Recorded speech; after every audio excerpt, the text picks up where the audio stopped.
സ്വാഗതം. ഇന്ന് നമ്മൾ നോക്കാൻ പോകുന്ന വിഷയത്തിന്റെ കേന്ദ്രത്തിൽ ഒരു വിരോധാഭാസമുണ്ട്. സാഹിത്യത്തിനുള്ള നോബൽ സമ്മാനം നേടിയ അബ്ദുൾ റസാഖ് ഗുർനയെക്കുറിച്ചാണ് നമ്മൾ സംസാരിക്കുന്നത്. പക്ഷെ നിങ്ങൾ തന്ന ഈ അഭിമുഖത്തിലെ ഏറ്റവും അതിശയിപ്പിക്കുന്ന കാര്യം എന്താണെന്ന് വെച്ചാൽ, ചെറുപ്പത്തിൽ അദ്ദേഹത്തിന് ഒരു എഴുത്തുകാരനാകാനേ ആഗ്രഹമില്ലായിരുന്നു എന്നതാണ്. അപ്പോൾ എഴുതാൻ ഒട്ടും ആഗ്രഹമില്ലാതിരുന്ന സാൻസിബാറിലെ ഒരു കുട്ടി എങ്ങനെയാണ് ലോകം ആദരിക്കുന്ന എഴുത്തുകാരനായി മാറിയത്? ആ ഒരു രൂപാന്തരത്തിന്റെ രഹസ്യമാണ് നമ്മളിന്ന് കണ്ടെത്താൻ പോകുന്നത്. തീർച്ചയായും ആ യാത്രയാണ് ഏറ്റവും രസകരം. ഒരു എഴുത്തുകാരൻ ജനിക്കുന്നത് അമ്മയുടെ വയറ്റിൽ നിന്നല്ല, അയാളുടെ ജീവിത സാഹചര്യങ്ങളിൽ നിന്നും അനുഭവങ്ങളിൽ നിന്നുമാണ് എന്നതിന്റെ ഏറ്റവും നല്ല ഉദാഹരണമാണ് ഗുർന. അതുകൊണ്ട് ഇന്ന് നമ്മൾ ഈ അഭിമുഖത്തെ ഒന്ന് കീറിമുറിച്ച് പരിശോധിക്കുമ്പോൾ ഒരു 3 പ്രധാന ചോദ്യങ്ങൾക്ക് ഉത്തരം കണ്ടെത്താൻ ശ്രമിക്കും. ഒന്ന്, എഴുതാൻ ആഗ്രഹമില്ലാതിരുന്ന ഒരാൾ എങ്ങനെ എഴുതിത്തുടങ്ങി? 2, അദ്ദേഹത്തെ സംബന്ധിച്ചിടത്തോളം എന്താണ് എഴുത്ത്, എന്തിനാണ് എഴുതുന്നത്?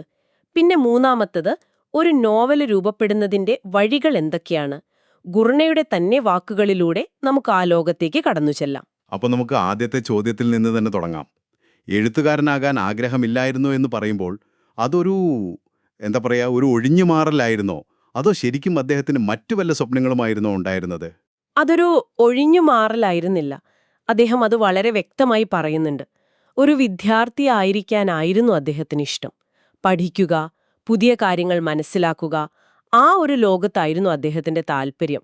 എഴുത്തുകാരനാവുക എന്നതൊരു ജോലിയായിട്ട് പോലും അദ്ദേഹത്തിന്റെ ചിന്തയിലുണ്ടായിരുന്നില്ല. കാരണം അദ്ദേഹത്തിന്റെ ചുറ്റുപാടിൽ അതൊരു സാധാരണ തൊഴിലായിരുന്നില്ല. അതുകൊണ്ട് തന്നെ പല എഴുത്തുകാരെയും പോലെ പുസ്തകങ്ങൾക്കിടയിൽ ജനിച്ച് ചെറുപ്പത്തിലേ എഴുതാൻ തുടങ്ങിയ ഒരാളായിരുന്നില്ല ഗുർന. അപ്പോ പിന്നെ കഥകൾ എവിടെ നിന്നാണ് അദ്ദേഹത്തിന്റെ ജീവിതത്തിലേക്ക് വന്നത്? പുസ്തകങ്ങളല്ലെങ്കിൽ പിന്നെ മറ്റെന്തെങ്കിലും വഴിയുണ്ടാകുമല്ലോ. ഉണ്ട്. അവിടെയാണ് അദ്ദേഹത്തിന്റെ കുട്ടിക്കാലം പ്രസക്തമാകുന്നത്. അദ്ദേഹത്തിന്റെ ആദ്യത്തെ കഥാ സർവകലാശാല പുസ്തകങ്ങളായിരുന്നില്ല, മറിച്ച് സാൻസിബാറിലെ അദ്ദേഹത്തിന്റെ കൂട്ടുകുടുംബത്തിലെ സ്ത്രീകളായിരുന്നു. അടുക്കളയിലും മുറ്റത്തും ഇരുന്നവർ നടത്തുന്ന സംഭാഷണങ്ങൾ, പറഞ്ഞിരുന്ന കഥകൾ, തമാശകൾ, വഴക്കുകൾ, അതെല്ലാം കേട്ടാണ് അദ്ദേഹം വളർന്നത്. അതൊരുതരം വാമൊഴി പാരമ്പര്യമാണ്. പുസ്തകങ്ങളിൽ നിന്ന് കിട്ടുന്നതിനേക്കാൾ ജീവനുള്ള കഥകളായിരുന്നു അവ. പിന്നീട് അക്ഷരം പഠിച്ചതിന് ശേഷമാണ് സ്വാഹിലി ഭാഷയിലുള്ള ഈസോപ്പ് കഥകൾ പോലുള്ള പുസ്തകങ്ങളിലേക്ക് അദ്ദേഹം വരുന്നത്. അതായത് അദ്ദേഹത്തിന്റെ സാഹിത്യലോകത്തിന്റെ അടിത്തറ പുസ്തകങ്ങളായിരുന്നില്ല, മറിച്ച് മനുഷ്യരുടെ ശബ്ദങ്ങളായിരുന്നു, സംസാരങ്ങളായിരുന്നു. അത് വളരെ രസകരമായൊരു കാര്യമാണ്. കുട്ടികൾ ഒരേ പുസ്തകം തന്നെ വീണ്ടും വീണ്ടും വായിക്കുന്നതിനെക്കുറിച്ച് അദ്ദേഹം പറയുന്നൊരു കാര്യമുണ്ട്. ആ കഥയുടെ സുരക്ഷിതത്വം, അതിൻ്റെ പരിചിതമായ ഒഴുക്ക്, അതാണ് കുട്ടികളെ ആകർഷിക്കുന്നതെന്ന്. ഒരുപക്ഷെ ആ കുട്ടിക്കാലത്ത് കേട്ട സംഭാഷണങ്ങൾക്കും ഇതേപോലൊരു സുരക്ഷിതത്വം അദ്ദേഹം അനുഭവിച്ചിട്ടുണ്ടാകാം. തീർച്ചയായും. കുറുക്കനും മുന്തിരിയും പോലുള്ള കഥകള് മനസ്സിൽ ആഴത്തിൽ പതിയുന്നതിനെപ്പറ്റി അദ്ദേഹം ഓർക്കുന്നുണ്ട്. പക്ഷേ ഈ കഥകളെല്ലാം കേട്ട് സാൻസിബാറിൽ ജീവിച്ചിരുന്നെങ്കിൽ ഒരുപക്ഷെ അദ്ദേഹം ഒരു എഴുത്തുകാരനാകുമായിരുന്നില്ല. അദ്ദേഹത്തിന്റെ ജീവിതത്തിലെ ഏറ്റവും വലിയ വഴിത്തിരിവ് വരുന്നത് 18ാമത്തെ വയസ്സിൽ. അവിടുത്തെ വിപ്ലവത്തെ തുടർന്ന് ഇംഗ്ലണ്ടിലേക്ക് പലായനം ചെയ്യേണ്ടി വന്നപ്പോഴാണ്. ആ മാറ്റമാണ് എല്ലാം മാറ്റിമറിച്ചത്. അതെങ്ങനെയാണ് ഒരു മാറ്റം ഒരാളെ എഴുത്തുകാരനാക്കുന്നത്? കാരണം ഇംഗ്ലണ്ടിലെത്തിയപ്പോൾ അദ്ദേഹം ആദ്യമായി ഒരു അന്യനായി, ഒരു സ്ട്രേഞ്ചർ. സ്വന്തം നാട്ടിൽ നമ്മൾ ശ്രദ്ധിക്കാത്ത പല കാര്യങ്ങളും ദൂരെ ഇരുന്ന് നോക്കുമ്പോഴാണ് നമുക്ക് വ്യക്തമായി കാണാൻ കഴിയുക. തന്റെ നാടിനെക്കുറിച്ച്, അവിടുത്തെ മനുഷ്യരെക്കുറിച്ച്, തന്റെ ബാല്യത്തെക്കുറിച്ച് എല്ലാം അദ്ദേഹം ആഴത്തിൽ ചിന്തിക്കാൻ തുടങ്ങി. ആ നഷ്ടബോധം, ആ ദൂരം, അതാണ് അദ്ദേഹത്തിന് എഴുതാനുള്ള ആദ്യത്തെ കാരണം നൽകിയത്. സ്വന്തം വീട് നഷ്ടപ്പെട്ടപ്പോഴാണ് വീടിനെക്കുറിച്ച് എഴുതേണ്ടി വന്നത്. പല എഴുത്തുകാരുടെയും ജീവിതത്തിൽ ഈ പലായനം ഒരു നിർണായക ഘടകമായി നമുക്ക് കാണാൻ കഴിയും. ആ നഷ്ടത്തിൽ നിന്നാണ് കല ജനിക്കുന്നത്. അപ്പോൾ അവിടെ നിന്നാണ് നമ്മൾ രണ്ടാമത്തെ വലിയ ചോദ്യത്തിലേക്ക് വരുന്നത്. എഴുത്ത് അദ്ദേഹത്തിനൊരു ആവശ്യകതയാണ്, ഒരു നെസസിറ്റിയാണ് എന്ന് പറയുന്നു.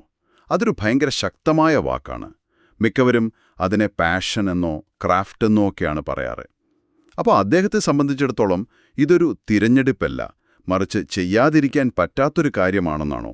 അതെ, കൃത്യമായി പറഞ്ഞാൽ അത് തന്നെയാണ്. അദ്ദേഹത്തിന് എഴുത്ത് ഒരു ഹോബിയോ നേരമ്പോക്കോ അല്ല, ലോകത്ത് താൻ കാണുന്ന അനീതികളെക്കുറിച്ചും മനുഷ്യരുടെ സങ്കീർണതകളെക്കുറിച്ചും സത്യസന്ധമായി സംസാരിക്കാനുള്ള ഒരു വഴിയാണത്. പ്രത്യേകിച്ച് മാനസികാഘാതം, ട്രോമ, കുടുംബത്തിനുള്ളിലെ അധികാരതർക്കങ്ങൾ, കൊളോണിയലിസത്തിന്റെ ബാക്കി പത്രങ്ങൾ തുടങ്ങിയ വിഷയങ്ങളെക്കുറിച്ച് എഴുതുമ്പോൾ അത് സ്വയം കാര്യങ്ങൾ മനസ്സിലാക്കാനും മറ്റുള്ളവരുമായി സംവദിക്കാനുമുള്ള ഒരു ശ്രമമായി മാറുന്നു. സംവാദം എന്ന ആശയം കൊള്ളാം. അതായത് അദ്ദേഹം സ്വന്തം ഡയറിയിൽ എഴുതുന്നത് പോലെയല്ല, മറിച്ച് ആരെങ്കിലും ഇത് വായിക്കാനുണ്ട് എന്ന ബോധ്യത്തോടെയാണ് എഴുതുന്നതല്ലേ? അല്ലേ? യഥാർത്ഥ സന്തോഷം ആ പുസ്തകം എഴുതി തീരുമ്പോഴാണ് കിട്ടുന്നതെന്ന് അദ്ദേഹം പറയുന്നത്. ആ സംഭാഷണം, ആ ആശയവിനിമയം പൂർത്തിയാകുമ്പോൾ ഒരുതരം സംതൃപ്തിയുണ്ട്. എഴുതുന്ന പ്രക്രിയ പലപ്പോഴും കഠിനവും ഏകാന്തവുമാണ്. പക്ഷെ അതിന്റെ അവസാനം, ആ സംവാദം പൂർത്തിയാവുമ്പോഴാണ് ആനന്ദം. അദ്ദേഹത്തിന്റെ പ്രധാന വിഷയങ്ങളും ഈ പറഞ്ഞ ആവശ്യകതയുമായി ചേർന്നു പോകുന്നതാണ്. ആഘാതങ്ങളിൽ നിന്ന് മനുഷ്യർ എങ്ങനെ കരകയറുന്നു, കുടുംബത്തിനുള്ളിലെ അധികാരഘടന, പ്രത്യേകിച്ച് സ്ത്രീകളോട് സമൂഹം പെരുമാറുന്ന രീതി, പിന്നെ ഒരേ മനുഷ്യനിൽ തന്നെയുള്ള ദയയും ക്രൂരതയും. ഇതൊക്കെ വളരെ കഠിനമായ വിഷയങ്ങളാണ്. പക്ഷേ ഇവിടെ ഒരു വലിയ വെല്ലുവിളിയില്ലേ? ഇത്രയും വേദന നിറഞ്ഞ കാര്യങ്ങളെക്കുറിച്ച് എഴുതുമ്പോൾ അതിനെ വെറുമൊരു റിപ്പോർട്ടാക്കാതെ ഒരു കലാസൃഷ്ടിയാക്കി മാറ്റുന്നത് എങ്ങനെയായിരിക്കും? ആ അതിർവരമ്പ് വളരെ നീർത്തതാണ്. അതൊരു മികച്ച ചോദ്യമാണ്. അതിലാണ് എഴുത്തുകാരന്റെ കഴിവ്. ഗുർണയുടെ ലക്ഷ്യം വെറുതെ വസ്തുതകൾ പറയുക എന്നതല്ല, മറിച്ച് ആ കഠിനമായ അനുഭവങ്ങളിൽ നിന്ന് മനോഹരമായ, വായിക്കാൻ പ്രേരിപ്പിക്കുന്ന ഒന്ന് സൃഷ്ടിക്കുകയെന്നതാണ്. വായനക്കാരന് ആ വേദന മനസ്സിലാകണം, പക്ഷേ അതിൽ മുങ്ങിപ്പോകരുത്. കലയുടെ ലക്ഷ്യം അതാണല്ലോ, ഒരു ദുരന്തത്തെപ്പോലും സൗന്ദര്യത്തോടെ അവതരിപ്പിക്കാൻ കഴിയുക എന്നത്. അത് അദ്ദേഹത്തിന്റെ എഴുത്തിന്റെ ഒരു പ്രധാന ലക്ഷ്യമാണ്. അപ്പോൾ എന്തിനാണ് ഇത്തരം കഥകൾ ലോകം കേൾക്കേണ്ടത്? ഒരുപാട് ദുരന്തങ്ങളും വേദനകളും ലോകത്തുണ്ട്. സാഹിത്യം എന്തിനാണ് വീണ്ടും വീണ്ടും അതേക്കുറിച്ച് സംസാരിക്കുന്നത്? ഗുർണയുടെ ഉത്തരം വളരെ വ്യക്തമാണ്. സാഹിത്യത്തിലെ വൈവിധ്യം അത്യാവശ്യമായതുകൊണ്ട്. മറ്റൊരാളുടെ ജീവിതം, അവരുടെ സാഹചര്യങ്ങൾ, അവരുടെ കാഴ്ചപ്പാടുകൾ എന്നിവ ശരിക്കും മനസ്സിലാക്കണമെങ്കിൽ അവരുടെ കഥകൾ അവരിൽ നിന്ന് തന്നെ നമ്മൾ കേൾക്കണം. ആഫ്രിക്കയെക്കുറിച്ചോ പലായനം ചെയ്യുന്നവരെക്കുറിച്ചുമുള്ള നമ്മുടെ ധാരണകൾ പലപ്പോഴും പുറത്തുനിന്നുള്ളവരുടെ വിവരണങ്ങളെ ആശ്രയിച്ചായിരിക്കും. എന്നാൽ ആ ജീവിതം ജീവിച്ചൊരാൾ എഴുതുമ്പോൾ നമ്മുടെ മുൻവിധികളും ലളിതമായ സമവാക്യങ്ങളും തകർന്നുപോകും.